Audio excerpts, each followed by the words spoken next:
नमस्कार, आप सुन रहे हैं एफएम रेडियो से अपने दोस्त आरजे अनिल को। तो आज हम स्वास्थ्य चर्चा कार्यक्रम में आप पहुंचे हैं Gorakhpur synergy cancer institute of super speciality hospital में, जहां पर डॉक्टर हैं डॉक्टर आलोक त्रिपाठी जी। हम ज़्यादा क्या बताएं, आइए हम सर से ही जानते हैं और सर के बारे में हम अपने श्रोताओं का परिचय भी करवाते हैं। तो सर, सबसे पहले आप अपना परिचय हमारे श्रोताओं को दें। नमस्कार समस्त श्रोतागण, मैं डॉक्टर आलोक तिवारी। मैं एक कैंसर सर्जन हूं और गोरखपुर में स्थित सिनर्जी सुपर स्पेशलिटी हॉस्पिटल एवं कैंसर संस्थान में कार्यरत हूं।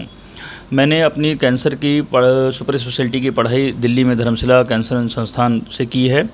इसके अलावा मैं अपनी जनरल सर्जरी यानी सर्जरी की प्रारंभिक शिक्षा मैंने इलाहाबाद से मोतीलाल नेहरू मेडिकल कॉलेज से ली है और अपनी MBBS की पढ़ाई मेरठ मेडिकल कॉलेज में Lala Lajpat Rai memorial medical college वहाँ से की है। लगभग मैं 10 वर्ष तक कैंसर की सेवाएं अपनी दिल्ली में दे रहा था और दिल्ली के लगभग समस्त प्रख्यात कैंसर इंस्टीट्यूट्स में मैंने काम किया है। मैं फोर्टिस कैंसर संस्थान फोर्टिस मेमोरियल हॉस्पिटल गुड़गांव में रहा और उसके बाद हम लोगों ने 2021 में गोरखपुर में अपनी सिनर्जी सुपर स्पेशलिटी हॉस्पिटल एवं कैंसर संस्थान की शुरुआत की है। बहुत बहुत धन्यवाद सर, आपने अपने बारे में बताया, अपने संस्थान के बारे में बताया, आपने कहाँ कहाँ सेवाएं दी, किस तरह की सेवाएं दी, आपने हमारे श्रोताओं को बड़े अच्छे ढंग से एक्सप्लेन किया। सर, कैंसर के बारे में सबसे बड़ी बात, हम सबसे पहला क्वेश्चन आपसे यही करना चाहेंगे कि कैंसर क्या है और इसके लक्षण क्या क्या होते हैं। देखिए, कैंसर आजकल ये वर्ड आपको हर जगह सुनने को मिल रहा होगा और लोग के बीच में जागरूकता बढ़ी है तो कैंसर का प्रचार प्रसार भी काफ़ी हो रहा है। शायद ही कोई गांव होगा या शायद कोई व्यक्ति होगा जिसके किसी रिश्तेदार में कहीं ना कहीं कभी न कभी कैंसर हुआ ना हो या कैंसर को लेकर उसे कोई जिज्ञासा ना हुई हो। सो कैंसर देखिए कोई बहुत अलग बीमारी नहीं होती। हमारा मानव का जो शरीर है वो कोशिकाओं यानी सेल्स से मिलके बना है। कुछ सेल्स हमारे शरीर के हिस्से की, चाहे वो पेट की सेल्स हों, चाहे मुंह की सेल्स हों या स्त्रियों में छाती की सेल्स हों, ब्रेस्ट की सेल्स हैं, वो क्या करती हैं कि वो अनियंत्रित तौर पे बढ़ने लगती हैं। सामान्यतः हमारी सेल एक टाइम तक बढ़ती हैं और उसके बाद उन पर एक रुक जाती हैं वो। बट कैंसर होने की स्थिति में क्या होता है कि उस सेल का जो डिवीजन है, सेल का जो विभाजन है वो अनियंत्रित हो जाता है और वो सेल धीरे धीरे करके इतनी ज़्यादा संख्या में बन जाती हैं कि वहाँ पे वो एक गांठ का रूप ले लेती हैं। सो कैंसर आप सामान्य भाषा में बोल सकते हो कि किसी भी शरीर के सेल का अनियंत्रित विभाजित होना, चाहे खून की सेल्स हो रही हों तो ब्लड कैंसर बन जाएगा, शरीर के जिस भी हिस्से की सेल्स ऐसे अनियंत्रित विभाजित होंगी वहाँ का वो कैंसर बन जाता है। सो ये बेसिक कैंसर है। अब कैंसर और ट्यूमर ये सब एक कॉमन वर्ड की तरह आप सुनते होंगे, कोई लोग कैंसर बोलते हैं, कुछ लोग ट्यूमर बोलते हैं। तो कैंसर एक बड़ा शब्द है। कैंसर के अंदर बेसिकली 2 प्रकार के कैंसर होते हैं। ट्यूमर हम नॉर्मली किसी भी गांठ को बोल देते हैं। कोई गांठ होना जरूरी नहीं है कि वो कैंसर ही हो। बहुत बार गांठें होती हैं जो कैंसर की नहीं होती हैं। सो कैंसर सामान्य शब्दों में हम उन गांठों को बोलते हैं जिन गांठों की सेल्स में ये क्षमता हो जो शरीर के अन्य हिस्सों में फैल सकती हैं। सो कैंसर के एक सामान्य लक्षण होते हैं कि हम कैसे ये मान सकते हैं कि किसी व्यक्ति को कैंसर हो गया है।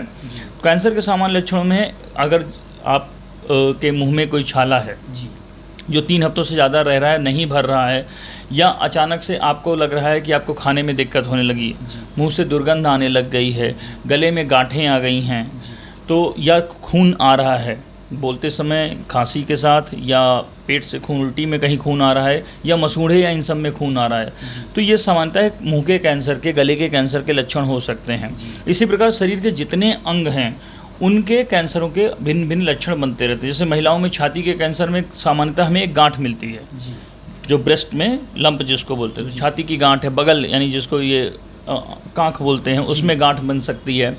कई बार यहाँ पर गांठ मिल जाती हैं।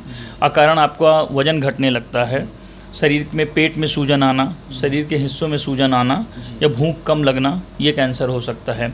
माहवारी बंद होने के बाद भी महिलाओं में रक्तस्राव हो सकता हो, ठीक है। बहुत गंदा पानी बच्चेदानी के रास्ते आना। सो ये मुंह के जो बच्चेदानी के मुंह के कैंसर के लक्षण होते हैं। इसी प्रकार पेट के कैंसर के होते हैं कि अकारण आपको भूख कम लग रही है, थोड़ा सा भी खाना खाने के बाद लग रहा है कि पेट भर गया, या पेट में आपको सूजन लग रही है, बहुत ज़्यादा खट्टी डकारें लंबे टाइम से बनी रहेंगी, लोकल दवाइयाँ आप ले रहे हो, खा रहे हो, उसके बावजूद वो ठीक नहीं हो रहा, या फिर कुछ लोगों में पीलिया हो गया।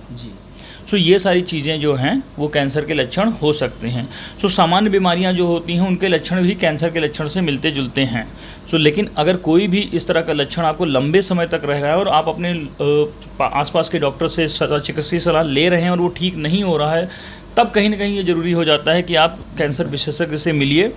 और जहाँ कहीं भी आपको लग रहा है कि ये एक संदेहास्पद स्थिति है या डाउटफुल सिचुएशन है कि आपकी बीमारी का सही निदान नहीं हो पा रहा है, तो बिल्कुल कैंसर को रूल आउट कराना ज़रूरी होता है। जी बहुत बहुत धन्यवाद सर। एक बार आपने बताया कि कैंसर क्या है और कैंसर के क्या क्या लक्षण होते हैं और किन किन पार्ट्स में ये ज़्यादा पाए जाते हैं, आपने सब पर विस्तार से बताया। हम अपने दर्शकों को, अपने श्रोताओं को ये भी बताना चाहते हैं कि कैंसर से घबराना नहीं है। अगर आप किसी चीज़ का आपको प्रॉब्लम है या आप ट्रीटमेंट करा रहे हैं, अगर वो सॉर्ट आउट नहीं होता है तो आप हॉस्पिटल में जाएं और एक चिकित्सकीय परामर्श लेकर आप उससे बच सकते हैं। सर अगला टॉपिक पे अगर हम बात करें तो अगला क्वेश्चन हमारा ये है कि कैंसर का इलाज क्या क्या होता है, थोड़ा उसके बारे में हमारे श्रोताओं को आप बताएं। देखिए कैंसर के जब भी किसी को पता चलता है तो सबसे बड़ी दूसरी समस्या शुरू होती है कि कैंसर का इलाज कराना। और कैंसर के इलाज कराने में लोगों के पास दो दुविधा होती है। एक तो लोग ये मान के चलते हैं कि हम कैंसर, पहली बात तो कि लाइलाज है, और दूसरा बात है कि उसका कैंसर का इलाज बहुत महंगा है। तो कैंसर को हम लोग बोलते हैं कि कैंसर केवल व्यक्ति की बीमारी नहीं होती, कैंसर पूरे परिवार की बीमारी बन जाता है। लंबा इलाज, दूर तक जाना पड़ता है उनको, जैसे अभी भी टाटा, बम्बई या दिल्ली जाके लोग शहरों में महंगे अस्पतालों में इलाज कराते हैं। सो पहली बात तो है कि कैंसर के लिए एक चीज़ समझिए, कैंसर लाइलाज बीमारी नहीं है। कैंसर लंबी लड़ाई ज़रूर है, लेकिन उस लड़ाई को जीता जा सकता है। और आज की तारीख में अगर देखिए तो कैंसर के स्टेज, तीसरी स्टेज तक के कैंसर के भी मरीज पूर्णतया ठीक हो जाते हैं। तो कैंसर में सबसे इम्पॉर्टेंट चीज़ है कि सही इलाज और सही समय पर इलाज, वो दोनों इम्पॉर्टेंट हैं। अगर आपका प्रारंभिक स्थिति में इलाज होता है, यानी कैंसर को हम जो डिवाइड करते हैं ना, स्टेजेस में डिवाइड करते हैं, स्टेज 1, 2, 3, 4, सामान्य तरह से 4 स्टेज में। चौथी स्टेज के कैंसर को हम नॉर्मली आम भाषा में बोलते हैं लास्ट स्टेज का कैंसर, कि वो बीमारी इतनी फैली हुई है कि अब वो पूरी तरह से ठीक करना संभव नहीं है। और स्टेज 1 से लेकर 3 तक के कैंसर ऐसे होते हैं जिनमें कि आप पूर्णतः उनको ठीक कर सकते हैं। सो सबसे इम्पॉर्टेंट चीज़ यही है कि पहले ये विश्वास रखिए कि कैंसर लाइलाज नहीं है, और कैंसर का इलाज अब उतना महंगा भी नहीं रह गया है। कैंसर के इलाज में अगर जो भी हम देखा है कि लगभग जो खर्चे इलाज में आते हैं उतना ही बाहर के शहरों में जाके, क्योंकि पहले हमारे गोरखपुर या इन सब शहरों में कैंसर का इलाज उपलब्ध नहीं था। सो आपको बम्बई या दिल्ली में जाके रहना है तो मरीजों को अपना पूरा हर्जा खर्चा करना पड़ता है, घर का काम प्रभावित होता है, प्लस वहाँ रहने के खर्चों में देखा गया कि कैंसर का जो टोटल इलाज करते हैं उसका लगभग 40% पैसा उनका अतिरिक्त लगता है, केवल उनके रुकने या उनके घर के जो व्यवसाय हैं उसके ठप हो जाने की वजह से। सो अब ये एक विश्वास रखिए कि काफ़ी हद तक कैंसर का समुचित इलाज अब आपके शहर में उपलब्ध है। और कैंसर के इलाज की बेसिकली 3 प्रक्रियाएं होती हैं। एक होता है सर्जरी, जिसको हम लोग बोलते हैं अंको सर्जरी या कैंसर की सर्जरी। दूसरा आपने सामान्य भाषा में सुना होगा दवाई चढ़ाना, यानी कीमोथेरेपी देना। और तीसरा सामान्य भाषा का प्रयास होता है जिसको हम बोलते हैं सिकाई या रेडियोथेरेपी। सो किसी भी कैंसर में आपका जो कैंसर स्पेशलिस्ट डॉक्टर है वो इसके हिसाब से चूज़ करता है। कुछ मरीजों में जहाँ पे स्टेज 1 की स्थिति होती है और कुछ भी अतिरिक्त करने की ज़रूरत नहीं होती है और वो ऑपरेशन करने लायक होते हैं, तो उस स्थिति में आपका कैंसर विशेषज्ञ आपको सीधे ऑपरेशन की सलाह देगा।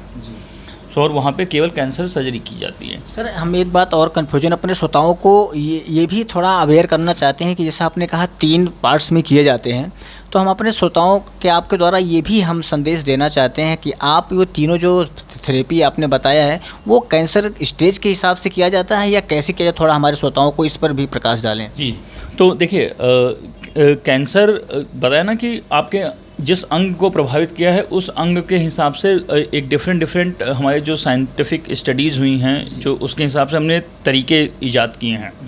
कि कुछ कैंसर में हमने जैसे मुंह नाक कान के गले के कैंसर में देखा गया है कि हमारे लिए सर्जरी सबसे ज़्यादा इम्पॉर्टेंट है। अगर सर्जरी हो सकता है तो बेस्ट ट्रीटमेंट है। लेकिन ब्लड कैंसर में है कि वहाँ सर्जरी का रोल नहीं है, वहाँ पे दवाइयों का रोल है। तो आपके किस अंग को प्रभावित कर रहा है कैंसर, पहली चीज़ तो वो इम्पॉर्टेंट है। दूसरी चीज़ होती है आपका डॉक्टर स्टेजिंग डिसाइड करता है। स्टेजिंग मतलब कि अब स्टेज क्या है, तो स्टेजिंग हम कैसे डिसाइड करते हैं। स्टेजिंग डिसाइड करने के लिए सबसे पहले तो ये प्रूव करना कि ये जो गांठ है वो एग्जैक्टली कैंसर की गांठ है कि नहीं है, वो महत्वपूर्ण है। तो इसके लिए हम करते हैं टुकड़े की जांच, जिसको सामान्य भाषा में, डॉक्टरी भाषा में हम लोग बोलते हैं बायोप्सी करना। अभी गांव में हमारे पास बहुत से मरीज आते हैं, उन लोगों के पास एक भ्रम होता है कि अगर लोहा छू गया वहाँ पे गांठ पे तो बीमारी फैल जाएगी। तो ऐसा नहीं है। सबसे महत्वपूर्ण बात है कि अगर आपका डॉक्टर बोल रहा है कि आपको बायोप्सी यानी टुकड़े की जांच करानी है तो वो ज़रूर कराइए, क्योंकि जब कन्फर्म डायग्नोसिस होगी तभी आपका सही इलाज हो पाएगा। 80% ब्रेस्ट की गांठें, छाती की गांठें कैंसर की नहीं होती हैं। तो अब आप अननेसेसरी बिना उसकी जांच कराए घबरा के कैंसर का इलाज कराते रहिए तो उससे कोई फ़ायदा नहीं है। तो पहला स्टेजिंग का पार्ट है कि ये डिसाइड करना कि ये डायग्नोसिस क्या है। तो वो कैसे करेंगे? हम बायोप्सी से करेंगे। बायोप्सी करने के बाद हम देखते हैं कि कैंसर शरीर के उस हिस्से में कहाँ तक गया है। आपको जो बाहर से घाव, अल्सर या गांठ दिख रही है शरीर में, वो अंदर तक कितनी है। तो आपको छू के देखता है, दबा के देखा जाता है, उसको क्लिनिकल एग्जामिनेशन कहते हैं। इसके बाद हम करते हैं रेडियोलॉजिकल टेस्ट, यानी जिसमें सीटी स्कैन, चाहे छाती का सीटी स्कैन या पेट का सीटी स्कैन, और इसके अलावा कई बार लगता है, ज़रूरत लगती है डॉक्टर को आपके, तो होल बॉडी स्कैन, जिसको सामान्य भाषा में पेट स्कैन कहते हैं, पेट स्कैन ये कराता है। अब ये कराने के बाद सपोज करिए डिसाइड होता है कि हमारे मरीज की ये स्टेज है, स्टेज 1, 2, 3, 4 में से कोई एक स्टेज है। फिर आपका देखा जाता है कि वो ऑपरेशन लायक फिट है मरीज की नहीं। हो सकता है आपकी स्टेज 1 हो लेकिन आपकी हृदय की स्थिति अच्छी नहीं है, आपकी उम्र बहुत ज़्यादा है कि जहाँ पे कोई बड़ा ऑपरेशन हम नहीं कर सकते हैं। तो बेहोशी के डॉक्टर ये सारी चीज़ों में आपकी फ़िटनेस देखता है। फिटनेस देखने के बाद अगर आप फिट हैं, आपकी स्टेज सुटेबल है, तो आपकी सर्जरी की जाती है, अगर आपका कैंसर सर्जरी के लिए बेस्ट है तो। ठीक है।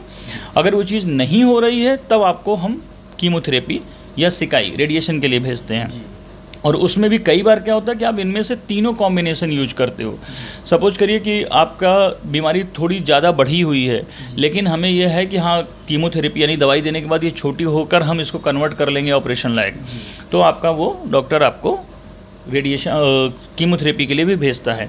सेम इसी तरह सर्जरी करने के बाद सपोज करिए उसकी स्टेज ऐसी आती है कि जहाँ पे हमें लगता है कि बीमारी दोबारा आने के रिस्क को कम करने के लिए हमें सिकाई या दवाई देने की ज़रूरत है, तो ऑपरेशन के बाद भी आपको सिकाई या दवाई दी जाती है। तो मूल उद्देश्य कैंसर स्पेशलिस्ट का ये होता है कि कैंसर जिस भी स्टेज में हो उस स्टेज में उसको नियंत्रित किया जाए और उसके दोबारा आने की संभावनाओं को कम से कम किया जाए।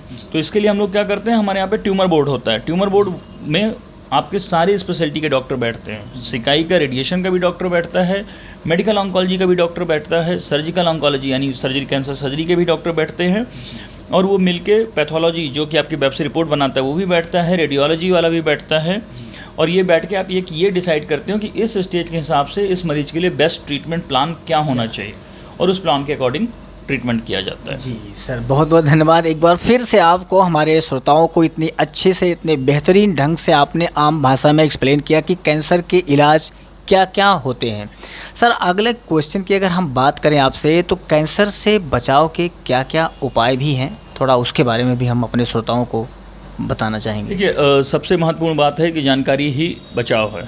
तो पहले तो कैंसर के बारे में जानिए, बीमारी से डरने की ज़रूरत नहीं है, और इस प्रकार का कोई लक्षण हो तो उससे घबराइए मत। 80% मामलों में वो कैंसर नहीं होता है, लेकिन वो है या नहीं है ये बेहतर है कि कैंसर स्पेशलिस्ट से मिलकर डिसाइड करिए, न कि यहाँ पर बहुत बार क्या होता है कि हम अपने गांव के सगे संबंधियों की राय पर ज़्यादा भरोसा कर लेते हैं या नीम हकीमों की राय पर ज़्यादा भरोसा कर लेते हैं बजाय प्रशिक्षित डॉक्टर की बात को सुनने के। तो ये डर मत रखिए। कि दूसरा डर क्या होता है कि जब आप लोग जांच कराने से घबराते हैं कि कहीं जांच करने में कुछ निकल ना आए। कुछ निकलेगा तो अच्छी बात है कि उसका इलाज हो जाएगा, लेकिन जब बिना बात के शरीर में कुछ निकलेगा कि गांठें अपने आप बनने लग जाएंगी, तब शायद आप उस स्थिति में नहीं रह जाएंगे। तो बेहतर है कि तब ध्यान दीजिए जब आप कुछ ठीक कर सकते हों। तो एक तो सबसे इम्पॉर्टेंट है कि कैंसर के बारे में जानना है। दूसरे क्या है कि कैंसर के कारणों को जानिए। हमारे देश में सबसे ज़्यादा बड़ा कारण जो कैंसर होने का है वो है तंबाकू या तंबाकू से जुड़े उत्पाद। लगभग 40% हमारी पूर्वांचल की जनता किसी न किसी तरीके से तंबाकू के उत्पादों का सेवन कर रही है, चाहे वो पान, गुटखा, सिगरेट या बीड़ी, हुक्का, इनमें से। तो कोशिश करिए कि इनसे दूर रहिए। ये 80% कैंसर से बचा जा सकता है अगर आप तंबाकू के उत्पादों का सेवन नहीं करते तो। दूसरा चीज़ है अल्कोहल, शराब, और बहुतायत केसों में देखा गया है कि जो शराब पीते हैं वो तंबाकू के भी उत्पादों का किसी न किसी तरह से सेवन करते हैं। तो ये दोनों मिलके आपके कैंसर के रिस्क को और बढ़ा देते हैं। सो इन दोनों से दूर रहिए। तीसरी चीज़ होती है मोटापा। मोटापा एक प्रमुख कारण है और हमारी जब जीवन शैली अब बदल रही है, अब घरों में भी महिलाएं और पुरुष दोनों कम काम कर रहे हैं। गांव के खेतों में अगर अब देखिए तो पहले भाई हल रहता था, बैल रहते थे, जानवर रहते थे, उनकी सेवाएं हम लोग करते थे, तो पुरुष लोग उसमें काम करते रहते थे। अब खेती में ट्रैक्टर यूज़ कर रहे हैं, वहाँ पे भी काम नहीं हो रहा है। महिलाएं घर में कम से कम कपड़ा धोती थी, बाकी चीज़ें करती थी। अब हर घर में वॉशिंग मशीन आती जा रही है, चक्की पीसने का चलन ख़त्म हो गया, पैकेज वाले आटे आ गए हैं। सो पूरी जीवन शैली बदल रही है। सो अगर आप जीवन शैली को, जरूरी नहीं कि घर का काम करना ही एक्टिविटी है, आप फिर व्यायाम आपको आपके जीवन में लाना पड़ेगा। हमारे यहाँ पे भारतीय संस्कृति रही है योगा की और इन सब चीज़ों की, लेकिन कर कोई नहीं रहा है।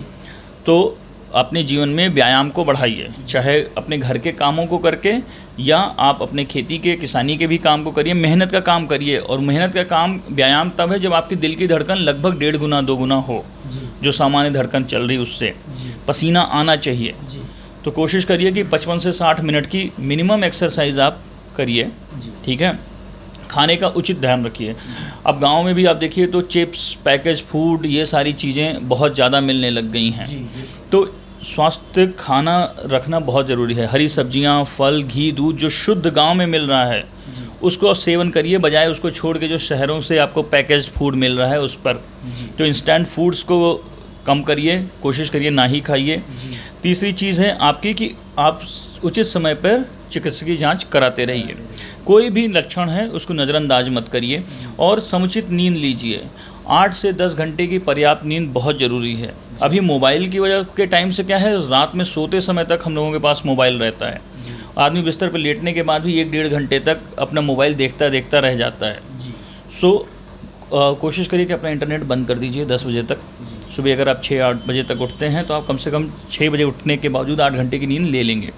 तो एक अपने स्लीपिंग पैटर्न का, यानी उठने जागने का क्रम सही रखना, खान पान का ध्यान रखना और शारीरिक स्वास्थ्य पर ध्यान रखना कि आप व्यायाम और ये सब चीज़ें करिए। इससे कैंसर से बचा जा सकता है। दूसरा, तंबाकू, अल्कोहल, ऐसे पदार्थों से आप बिल्कुल दूर रहिए। खासकर किसानों में एक चीज़ और पाई गई है कि आप लोग बहुत ज़्यादा कीटनाशकों का प्रयोग करते हैं। सो कहीं ना कहीं उत्पादन हम जो बढ़ा रहे हैं, या हम अपने जानवरों में बहुत सी दवाइयाँ लगा के अपने ऑक्सीटोसिन का प्रयोग करके हम दूध उत्पादन बढ़ाना चाहते हैं, उन चीज़ों का असर हमारे समाज और हमारे शरीर दोनों पे पड़ रहा है। सो कीटनाशकों में भी अगर आप एक तो कीटनाशक उपयोग कर रहे हैं तो सावधानी रखिए कि आपकी त्वचा के संपर्क में वो कम से कम आए। जो भी प्रोटेक्शन के वो पहनने हैं वो अच्छे से पहनिए, मास्क लगा के तब कीटनाशकों के। सांस के द्वारा कुछ कीटनाशक जाते हैं और बाद में फेफड़ों के कैंसर के कारक बनते हैं। और कोशिश तो करिए कि जितने हम जैविक पदार्थों का यूज़ करें, कीटनाशकों का यूज़ करें, क्योंकि हमारे जो भी कीटनाशक हम डाल रहे हैं हमारे अन्न के द्वारा हमारे ही समाज के लोगों में जा रहा है। और यही दूध के लिए भी है कि बहुत अधिक उत्पादन के चक्कर में ऐसे चीज़ों का प्रयोग मत करिए, या दूध में मिलावट में काफ़ी मात्रा में पाई जाती है, जहाँ पे यूरिया और अन्य ऐसे रासायनिक पदार्थ मिला के दूध बनाए जाते हैं, खासकर खोया और पनीर। सो ऐसे लोग जो ये बोलते हैं ना कि हम ना तो तंबाकू खाते थे, ना तो हम सिगरेट पीते थे, ना हम शराब पीते थे, ना हम मोटे हैं, हम खेत में रेगुलर काम कर रहे थे, फिर हमें कैंसर क्यों हो गया। सो कहीं ना कहीं आप शायद एक चीज़ मिस कर रहे थे कि आप जो खा रहे थे, जो पी रहे थे, वो शुद्ध था कि नहीं था। तो जिम्मेदारी समाज के रूप में हम सब पे है कि कैंसर की अगर हम सबको लड़ाई लड़नी है तो हमें शायद अपने प्रयासों में ईमानदार बनना पड़ेगा कि हम दूसरों के लिए कैंसर के कारक वाली चीज़ें खुद ना उत्पादित करें। जी सर, आपने बताया कि कैंसर का सबसे बड़ा इलाज, हमारे श्रोताओं को एक बार हम फिर से रिपीट करना चाहेंगे कि जानकारी ही सबसे बड़ा बचाव है, इलाज है। अगर आप अवेयर हैं अपने आप के लिए, अपने परिवार के लिए, तो आप उससे बच सकते हैं, जैसे तो सर ने बताया बहुत। सर, अगले टॉपिक की अगर हम बात करें तो सर, सिनर्जी कैंसर संस्थान में किन किन कैंसरों का इलाज किया जाता है? देखिए, सिनर्जी कैंसर संस्थान गोरखपुर में पिछले 3 वर्षों में लगभग हम लोगों ने 17,000 के करीब कैंसर के रोगों का इलाज किया है। प्रतिवर्ष लगभग आप मान के चलिए कि हम लोग 1,000 से 1,500 मरीजों का यहाँ पे ऑपरेशन कर रहे हैं और समस्त प्रकार के कैंसर के मरीजों का ऑपरेशन होता है। मोस्टली जो पूर्वांचल में लोग हैं, यहाँ पे जो सबसे कॉमन कैंसर है वो नाक कान गले का कैंसर, मुंह का कैंसर, खासकर क्योंकि तंबाकू सेवन ज़्यादा है। आपके हमारे पास बच्चेदानी के कैंसर के मरीज़ काफ़ी आते हैं और छाती के ब्रेस्ट कैंसर के मरीज़ काफ़ी आते हैं। और इसके अलावा आपके पित्त की थैली यानी गॉल ब्लैडर के कैंसर के मरीज़ काफ़ी संख्या में आते हैं। और यहाँ पे कैंसर की सारी कीमोथेरेपी, सिकाई और सर्जरी, ये सारी हम सारे चीज़ें करते हैं। इसके अलावा हम लोग कैंसर में एक सबसे इम्पोर्टेंट चीज़ होता है स्क्रीनिंग करना। यानी जो लोग स्वस्थ हैं, जिनको कोई कैंसर नहीं है लेकिन उन्हें किसी प्रकार की ऐसी संभावना लगती है या वो चाहते हैं अपने आप को बचाना कि कैंसर है तो नहीं ये जानने के लिए, सो उसके कुछ फिक्स साइंटिफिक प्रोटोकॉल बने हैं, उसका हम लोग यहाँ पे करते हैं। जैसे महिलाएं अगर 45 साल से अधिक उम्र की हैं तो एक सिंपल एक्सरे मैमोग्राफी जिसको बोलते हैं उसके द्वारा आप उनके ब्रेस्ट कैंसर की स्क्रीनिंग कर सकते हैं। जिनके बच्चेदानी के मुंह के कैंसर के लिए आप सिंपल पैप स्मीयर बोलते हैं, सो उसके द्वारा आप पता लगा सकते हैं कि प्रारंभिक, क्योंकि कैंसर होने में और कैंसर के जो ये प्रारंभिक स्थिति होती है इसमें 8 से 10 साल का अंतर होता है। तो जब आप बिल्कुल शुरुआती स्थितियों को पता कर लेंगे तो हो सकता है भविष्य में उसके कैंसर का होने की संभावना को ही ख़त्म कर दें। इसी तरह पुरुषों में एक प्रोस्टेट का कैंसर बहुत कॉमन होता है जिसके लिए एक सिंपल ब्लड के टेस्ट हैं, उससे आप पता चल सकते हैं। आपके कोलन, बड़ी आंतों के कैंसर जिसके लिए एक सिंपल एंडोस्कोपी 10 साल में एक बार करानी है, तो आप उससे पूर्णतः बच सकते हैं। तो ये स्क्रीनिंग भी है, वो सारे के सारे हमारे यहाँ पे जो प्रिवेंटिव ऑन्कोलॉजी डिपार्टमेंट है उसके थ्रू की जाती है। सो कैंसर केवल होने के बजाय कैंसर होने देने से पहले मरीजों में पता करने की भी सुविधाएं उपलब्ध हैं। जी बहुत बहुत धन्यवाद सर, आपने इतने सारे बिंदुओं पर प्रकाश डाला। कैंसर से रिलेटेड सारे क्वेश्चन आपने बहुत ही अच्छे से हमारे आम भाषा में बताया। हम चाहते हैं सर हमारे रेडियो के माध्यम से हमारे समाज के, हमारे दर्शकों को क्या कहना चाहेंगे इसके बारे में? देखिए, सबसे पहले मैं एक बात कहूँगा कि कोई भी बीमारी आपकी हिम्मत से ज़्यादा बड़ी नहीं है। सो परिवार में किसी को अगर ऐसे कुछ भी दिक्कतें आती हैं तो बिल्कुल उसके साथ डट के लड़िए, आप पूर्णतः ठीक हो जाएंगे अगर सही जगह पर सही समय पर इलाज कराएंगे। और ख़ासकर हमारे देश की महिलाओं के स्वास्थ्य के लिए जागरूकता की कमी है। सो पुरुषों से बहुत ज़्यादा निवेदन है कि घर में अपनी पत्नियों से, अपनी बहनों से, अपनी माताओं से उनका बेसिक हालचाल पूछ लीजिए। कई बार महिलाएं हमारे पास आती हैं हमेशा एडवांस स्टेज में, जैसे उनको शर्म होती है या घर में कोई ऐसी महिला नहीं है जिससे वो सही से अपनी बातें बता सकें। तो अगर सासुओं से रिक्वेस्ट है कि अपनी बहुओं को डांटें ही ना, कभी उसका हालचाल भी ले लें, इतना संबंध मैत्रीपूर्ण रखें कि वो आपस में बता पाए अपनी समस्याओं के बारे में। Synergy cancer super speciality hospital आपका छात्र संघ चौराहे पे गोरखपुर में मौजूद है।